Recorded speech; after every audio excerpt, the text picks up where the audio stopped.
So what's the, I guess, the story with this thing, and what kind of motors in it and all that stuff? The motor, it's an Arias LS Hemi. The block is made by World Products. It's a Motown 2 LS.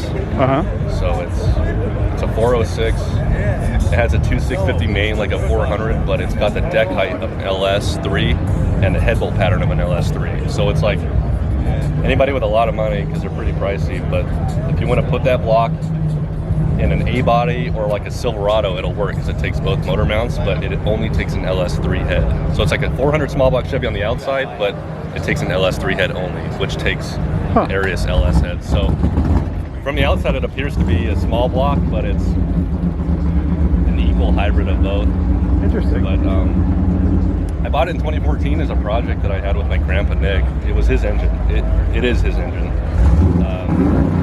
And we started to mess around with it, but life got in the way. I had my boys and got married, and he passed away in 2017, so I didn't even look at it anymore, you know? Yeah.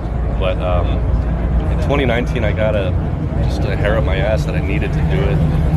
And I've been thrashing pretty hard the past 2 years to do it. His birthday was on the 20th of last month, and I tried really hard to get it done by his birthday, and I did. I drove it for the first time the day before. Oh, really? On the 19th. The next day, I drove it to the cemetery on his birthday. Oh wow, that's awesome. There. Thanks. Yeah, it's pretty emotional. It's kind of hard to talk about still sometimes because, you know, he's gone. Yeah. This was his car. I bought it for him, and ironically, I borrowed some money from him to buy it. But it was his engine, and so this was kind of like the guinea pig. It was the first crate motor of the Arias LS Hemi engine line program.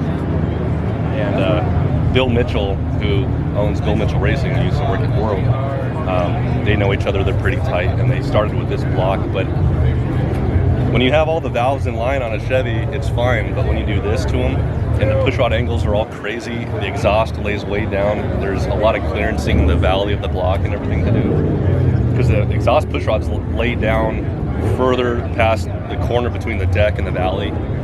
So there's a lot of machining because it's small block based, but it takes LS valve train. It has an LS firing motor, but gets a little more complicated.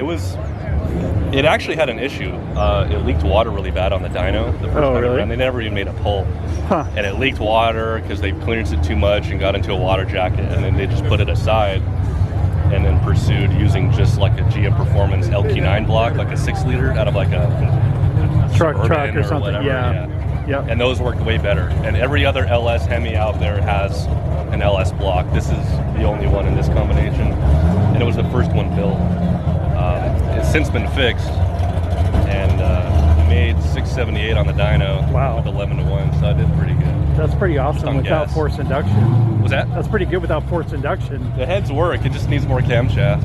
It's got a decent cam. It's got some duration, but it doesn't have a lot of lift, which is good for streetability. It's pretty streetable. It's got 3/8 push rods. The valve spring pressures are pretty low. Force crank and everything. Yeah, it sounded really good when you pulled it. And it's a 64 or 65? 6. Oh, 66. 66. Oh, okay. Yeah. It's kind of They're all super close. It's very uncommon to see a Gasser El Camino, right? It's kind of a cool, you know, it's such a something different. It's kind of cool. Yeah, thanks, man. I kind of just put my own. I'm a huge fan of like 60s drag racing stuff. So yeah. I kind of just put my twist on it. I guess. Yeah, it's very, you know, vintage. You know, it's a vintage Gasser. It's cool. Thank you. It's very different. Thanks. Thanks a lot. It's cool. Yeah, for sure. I appreciate that. Yeah, I agree. It's awesome. Thank you. It's really nice when you carry something on from the family tradition to make it work. All those years of design and technology. Absolutely, and this is just a total tribute to him. You know, thank you. I've owned it for a while, but I already did what I wanted to do with it. You know, I already drove it to the cemetery and did all that, and I took it to the Grand National Show a couple weekends ago, and that was fun. But it just sits in the garage, man. I just kind of sit down and stare at it. Got to keep driving it more. Yeah. Yeah. It was all for him, you know. Like I did it my own way, I guess. That's very cool. It's his engine, and I just kind of completed that. Now you need to turn your Impala into a Gasser. Right. And it's a manual. If you have a gasser, you gotta have it to be a manual. Yeah, it's a nice one. It's always cool to see, or to hear the stories of people that are, you know, doing things for family members, or that get cars for family members, because, you know, as everybody knows, the cars are just kind of a part of it, and it's, you know, really a emotional thing, and something that people do, you know, with a family member, or, you know, with a family member, for a family member, or to, you know, together with somebody. And that's what kind of makes it cool. It's something you could do with somebody else, or something you do with a kid, some, you know, a son or a daughter, or a dad, or, you know, just that's what makes the car hobby cool, I think. Thanks a lot. Not messing around.